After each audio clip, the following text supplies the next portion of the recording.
Good morning, good morning, good morning, BigH Trucking. Sitting at the Pittston terminal. So what I did, I put new red lights in. Nice, softer. I'm going to be using it when I'm driving the nights. It's nice and calming. I was reading a little bit about the red light therapy. Actually, all I did was I went to the auto parts store when I was in there. And it's actually, it's tail light repair tape. Because these trucks come in LEDs, they're really bright.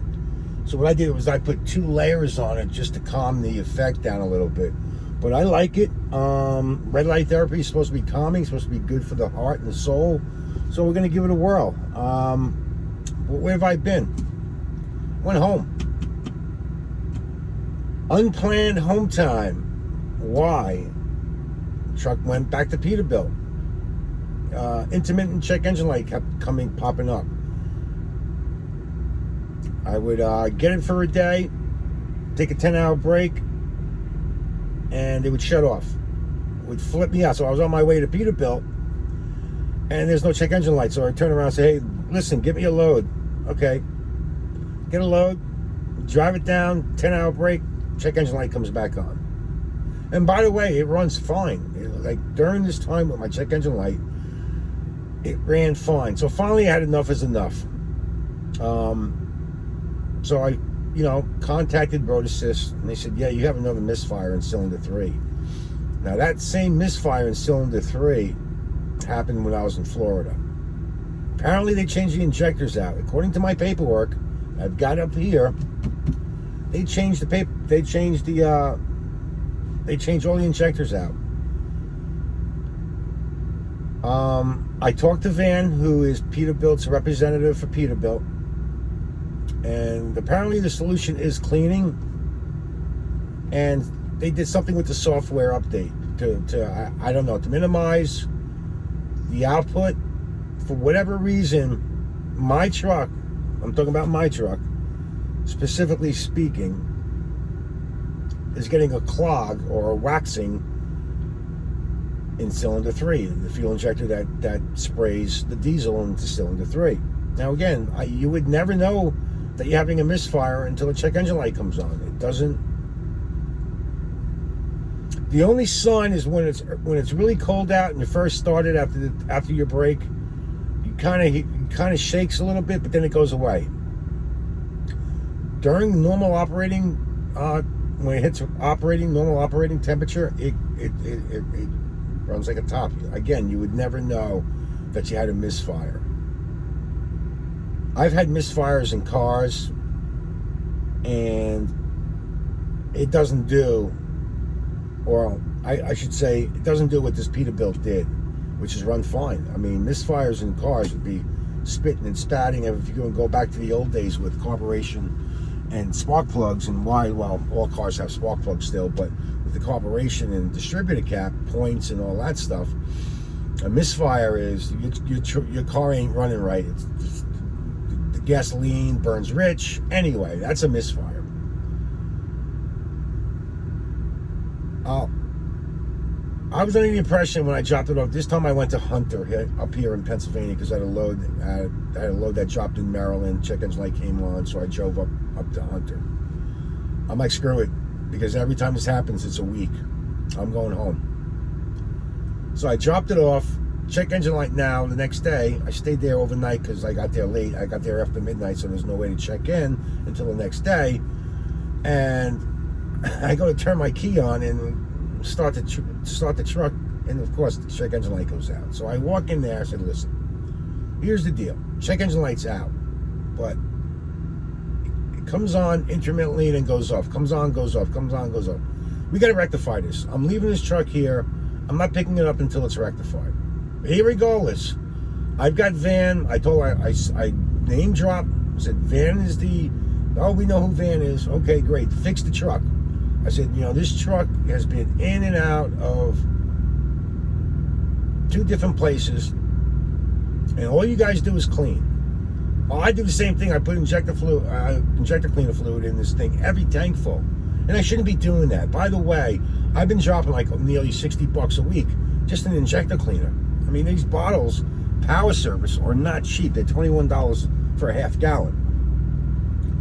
And they shouldn't be doing that. You know, once in a while you throw injector cleaner in there, that's fine. That's great, right?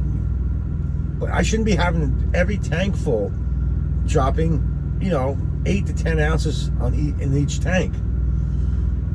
And believe me, when you drop that much, you just run through the product real fast. I told Van, I said, listen, this is my truck. I take care of it. And I said, I've been doing about 8 to 10 ounces of that power serve every tank full, and I shouldn't be doing that. He's like, you're absolutely right.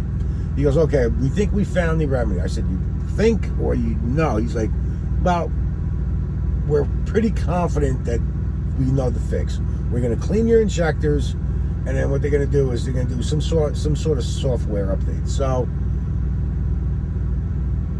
it took them all week to do that. On top of which, I had an ABS problem. Every time I hooked to a trailer, stepped on the brake, the ABS light would go on in the trailer, and I would get the message up here in the dashboard, which was annoying.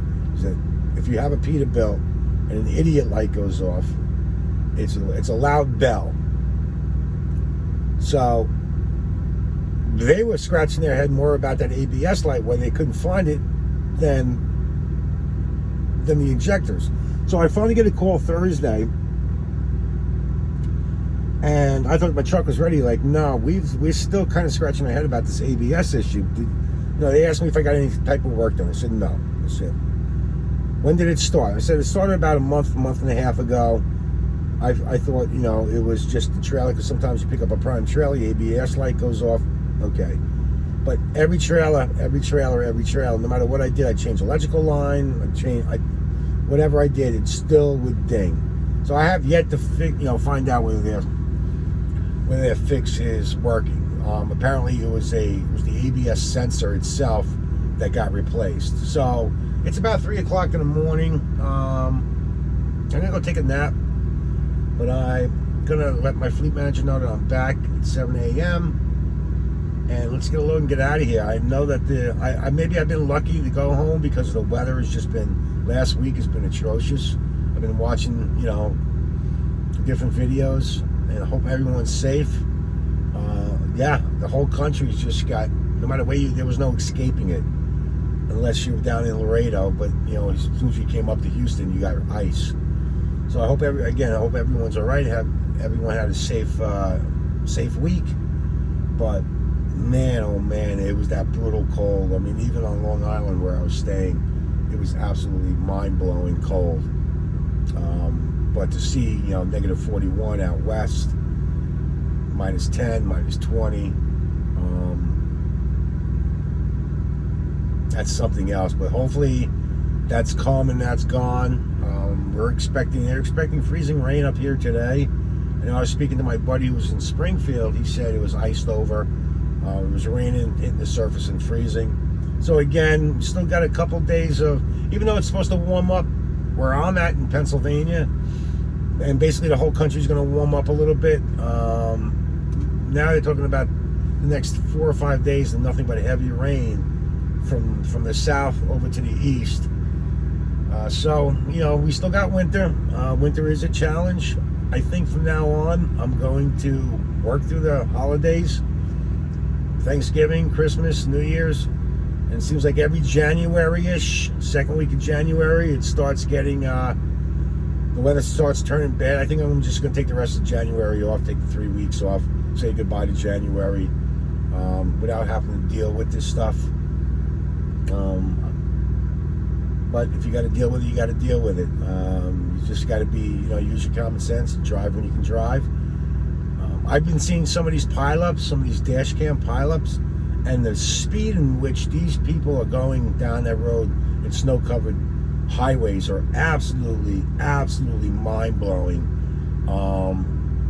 Why would you go that fast? And the next thing you know, you're upon a pile of cars and trucks, and they're just flying in there and ricocheting off trucks and cars doing 40, 50, 60 miles an hour. It's amazing. It is really amazing. It really is. The human being is one of the most interesting characters on the planet.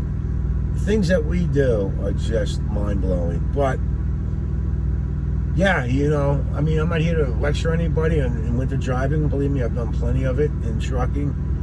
And I'm driving down the road with my flashes on, doing 25, 30 miles an hour. And if it's unsafe, it's unsafe. I'll pull over and just wait it out. You know, again, Prime will tell you, we're not delivering hearts, lungs, bullets to the front line. There's no reason to be out when it's snowing sideways and the winds are 40, 50 miles an hour. No reason. There's nothing important that we carry that has to be there. Just, again, it's just communication. It's just what we do. Anyway, so again, I'm back. Hopefully all my problems are resolved. For those who think I have a lemon, I don't. The truck runs fine. It's one injector that's giving me grief. Hopefully it's over. Yes, it's frustrating. Again, it wasn't a planned home time. I didn't want to go home at that point in time. I was waiting until March. But it is what it is. I'm glad I did. I took 10 days off, relaxed. Now it's time to hit the road and fill up the coffers, because when you're home, you burn through a lot of cash. Hopefully you guys like this red light thing going on here.